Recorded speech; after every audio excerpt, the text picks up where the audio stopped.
اللہ ولی الذین آمنوا۔ عمر بن الخطاب عنہ فرماتے ہیں الدعاء والصلاۃ معلق بین السماء والارض، دعا اور نماز آسمان اور زمین کے درمیان معلق رہتی ہے۔ فلا يصعد الى اللہ منہ شیء حتی یصلی علی النبی صلی اللہ علیہ وسلم، وہ اوپر نہیں جاتی جب تک نبی علیہ السلام پر درود شریف نہ پڑھا جائے۔ اس لیے فرمایا الدعاء بین الصلاتین لا یرد، جس دعا سے پہلے درود شریف پڑھا جائے بعد میں پڑھا جائے اللہ اس دعا کو رد نہیں فرماتے۔ ایک حدیث پاک میں ہے کہ بعض اوقات انسان پڑھنے کی بجائے لکھ رہا ہوتا ہے، تو جب نبی علیہ السلام کا نام نامی اسم گرامی آئے تو آگے صلی اللہ علیہ وسلم یہ پورا لکھنا چاہیے۔ کیوں؟ حدیث پاک سن لیجئے، من صلی علیہ فی کتاب، نبی صاحب فرماتے ہیں جس نے کتاب میں میرے نام کے ساتھ درود شریف لکھا، یعنی کتاب میں مجھ پر درود شریف پڑھا، لم تزل الملائکۃ تستغفر له ما دام اسمی فی ذلک الکتاب، جب تک اس کاغذ پر میرا نام لکھا رہے گا فرشتے اس بندے کے لیے استغفار کرتے رہیں گے۔ یہ کتنا نفع کا سودا ہے، سبحان اللہ۔ ابن مسعود عنہ فرماتے تھے کہ نبی علیہ السلام نے فرمایا اول الناس بی یوم القیامت اکثرہم علی صلاۃ، قیامت کے دن میرے سب سے زیادہ نزدیک وہ ہوگا جس نے سب سے زیادہ مجھ پہ درود شریف پڑھا ہوگا۔ ابو بکر عنہ فرماتے ہیں الصلاۃ علی النبی امحق للذنوب من الماء البارد للنار، کہ جس طرح ٹھنڈا پانی آگ کو جلدی سے بجھا دیتا ہے، درود شریف انسان کے گناہوں کو اس سے بھی جلدی مٹا دیتا ہے۔ ابو ہریرہ عنہ فرماتے ہیں کہ نبی السلام نے فرمایا من نسی الصلاۃ علی نسی طریق الجنہ، یہ اوپر کیوں نہیں رکھتے آپ کو، تماشا ہے، من نسی الصلاۃ علی نسی طریق الجنہ، کہ جو مجھ پر درود شریف پڑھنا بھول گیا وہ بندہ جنت کا راستہ ہی بھول گیا۔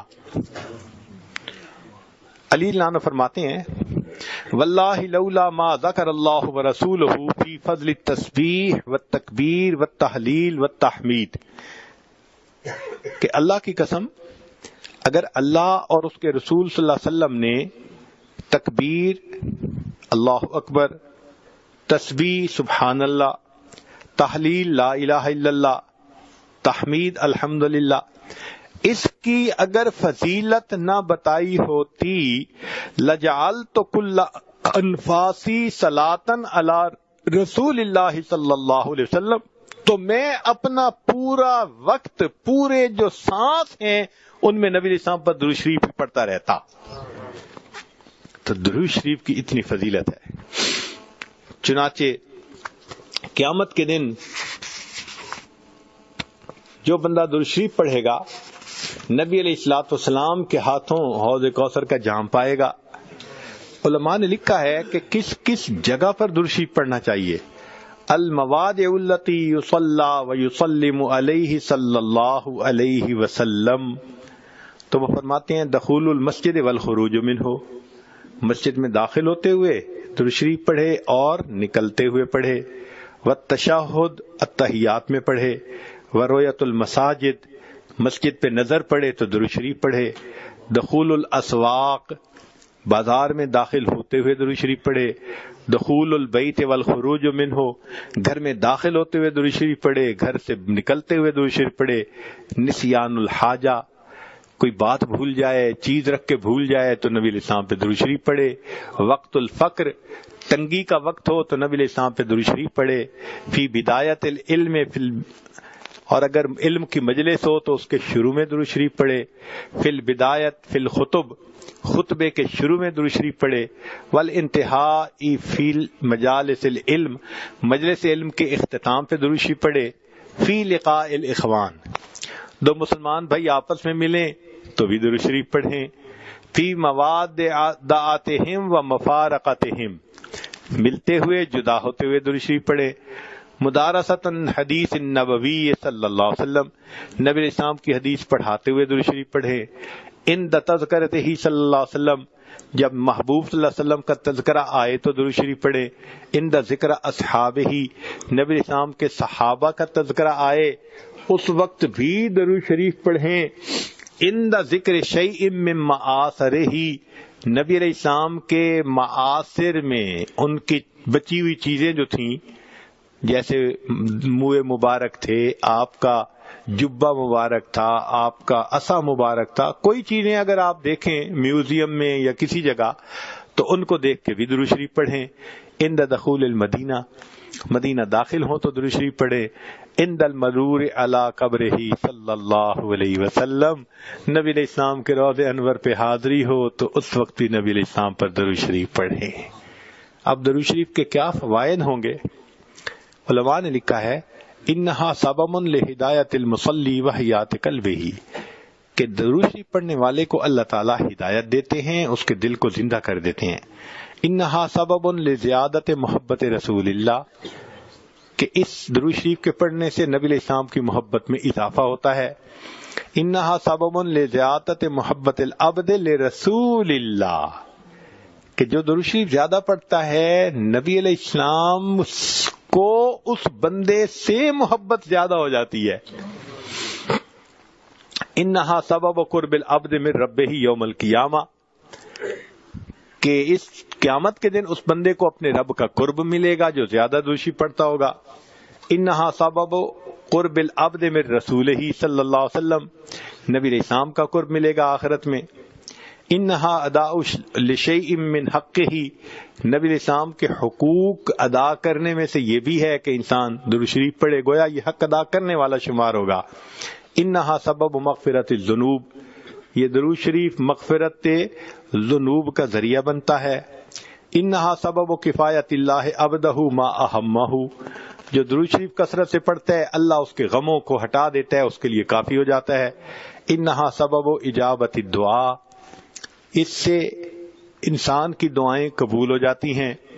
انہا سبب نیل شفاعتہ صلی اللہ علیہ وسلم، جو درود شریف کثرت سے پڑھتا ہے اس کو نبی علیہ السلام کی شفاعت نصیب ہوگی. انہا سبب زکوٰۃ و طہارۃ للمصلی، درود شریف پڑھنے والے کا دل ستھرا ہوتا ہے، پاک ہوتا ہے، درود شریف کے پڑھنے سے صاف ہو جاتا ہے. انہا تطیب للمجالس، یہ مجالس کی پاکیزگی کا ذریعہ ہے جن میں درود شریف پڑھا جائے. انہا تنفی عند العبد صفت البخل، نبی علیہ السلام نے فرمایا جو درود شریف پڑھنے والا ہو وہ کنجوس نہیں ہوتا، وہ بخیل نہیں ہوتا. انہا سبب فی اللہ تکون المجالس حسرتا و ندامتا علی اصحابہا یوم القیامہ، تو درود شریف کا کثرت سے پڑھنا تو یہ مجلس والوں کے لیے قیامت کے دن حسرت کا باعث نہیں بنے گی. انہا سبب لرد النبی صلی اللہ علیہ وسلم الصلاۃ والسلام علی من یصلی و یسلم علیہ، جو نبی علیہ السلام پر درود بھیجتا ہے اس بندے پر اللہ تعالیٰ 10 رحمتیں نازل فرماتے ہیں. تو اس نے نبی علیہ السلام پر درود شریف پڑھا اور اس کے بدلے اللہ نے اس پر رحمتیں فرمائیں. انہا سبب لنشر الثناء الحسن عن العبد فی الملأ الاعلی، تو پھر جو درود شریف زیادہ پڑھتا ہے تو اللہ تعالیٰ فرشتوں کی جماعت میں اس بندے کی تعریف فرماتے ہیں. انہا سبب للبرکت فی ذات المصلی و عملہ و عمرہ و مصالحہ، کہ جو بندہ درود شریف پڑھتا ہے اللہ اس کی عمر میں، اس کے رزق میں، اس کے مصالح اور کاموں میں برکت عطا فرما دیتے ہیں. پھر انہا سبب لتثبیت قدم العبد علی الصراط والزواج علیہ، درود شریف کا کثرت سے پڑھنا پل صراط کے اوپر سے آسانی سے گزرنے کا ذریعہ بن جاتا ہے. اور پھر ایک آخری last but not the least, انہا سبب لثقل کفۃ المیزان، کہ درود شریف قیامت کے دن میزان کے پلڑے کے بھاری ہونے کا سبب بن جائے گا.